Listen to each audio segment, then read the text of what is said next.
ఏందీడు మళ్ళీ ఏందో చేస్తున్నాడే? మళ్ళీ ఏం చేస్తున్నావురా బండిని పొద్దున్నే? రా రా రా నీకు ఒకటి చూపించాల. నేను చైన్కి లూప్ చేస్తాను. ఇట్లా లూప్ చేసుకోవడం వల్ల చైన్ మెయింటెనెన్స్ అనేది బాగుంటుంది అనమాట. అంటే అది ఎప్పుడు చేసుకోవాలా, ఎట్లా చేసుకోవాలా చైన్కి లూబు?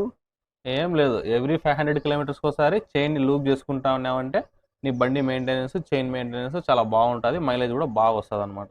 ఇంకా క్లీనింగ్ ఎప్పుడు చేసుకోవాలంటే ప్రతి 4000 లేదా 5000 కిలోమీటర్స్కి ఒకసారి క్లీనింగ్ చేసుకుంటే ఇంకా బాగుంటుంది చైన్.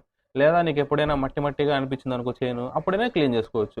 సో ఇలా చేయడం వల్ల మీ చైన్ మెయింటెనెన్స్ చాలా బాగుంటుంది. నాకు అర్థం కాలేదు సార్. నెమ్మదిగా అన్ని అర్థమవుతాయి కానీ ఇంకా డీటెయిల్గా ఎలా చేసుకోవాలి అని చూడాలంటే నా ఛానల్ ఉంది, వీడియో చూసి దాంట్లో నీట్గా క్లీన్ ఎలా చేసుకోవాలా, లూబ్ ఎలా చేసుకోవాలని డీటెయిల్గా ఎక్స్ప్లెయిన్ చేసిన. అవునా, ఇంత సింపులా?